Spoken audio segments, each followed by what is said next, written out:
Good evening, dear viewers. You are watching WTV English News. I'm Ibtihal Rikabi.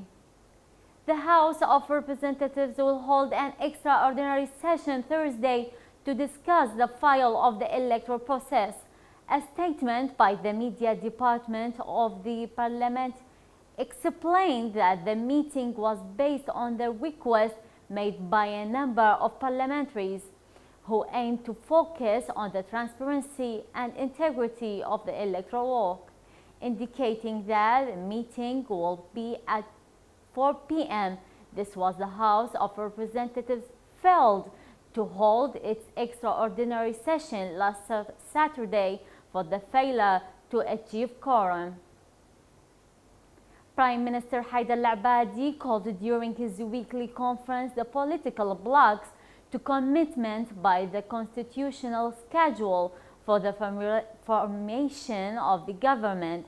Al-Abadi called on the Electoral Commission for elections to transparency in work and to hand over the political blocs all the information about each electoral station, while ruled out the re-election, confirming the verification of the final results.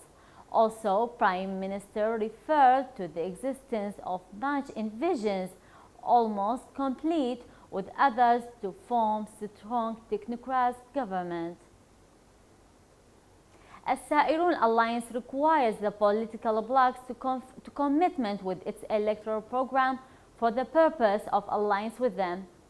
A spokesman for Sairun, Qahtan al-Juburi, confirmed the absence of reliance on any political entity was to ally with them, and the intensity of meetings that witnessed in political field among the leaders of the electoral alliance part of protocol and comes to purpose of sensing the pulse between alliances. President Fuad Ma'soom discussed with the delegation of the Patriotic Union of Kurdistan, which arrived in Baghdad today, the results of the recent parliamentary elections and the prospects of forming a new federal government. A president's statement said that the Ma'soom reached the prospects of cooperation and coordination between the parliamentary blocs of Kurdistan and the new Iraqi, and ways to move forward in order to achieve the highest national interest and to meet the rights and aspirations of the Iraqi citizens. The Kurdistan Elections Commission announced that it has received applications for non-use of smart boxes in the regional parliament elections scheduled for next September.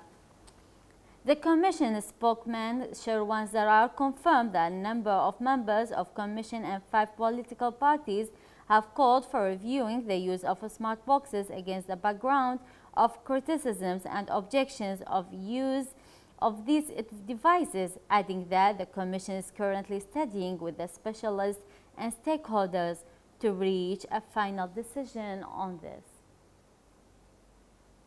The security forces destroyed 2 guest houses and 6 tunnels belonging to Daesh in Salah ad-Din province. A spokesman for the Security Media Center, Brigadier Yahya Rasool, said that the security forces within the command of the province operations began a search operation of 2 axes. The first one through the mountain of Makhul, starting from Presidential Palace toward Al-Fath, and the second one along the Tigris River toward Al-Fath, noting that the operation resulted in destruction of the guest houses and tunnels of tourists. Baghdad Operations Command announced the completion of the 4th phase of the security wall of Baghdad from Diyala province. A statement of the Operations Command said that the specialized team completed the 4th phase of the security fence in Baghdad at the border with the Diyala province, noting that the fence will work to strengthen security and stability in the capital Baghdad and prevent the infiltration of tourists. This was Baghdad Operations Command began in July last year to implement a security fence around the capital from all sides in order to prevent the infiltration of suspicious elements and tourists into the capital. That's all for tonight. Thank you for watching and have a good night.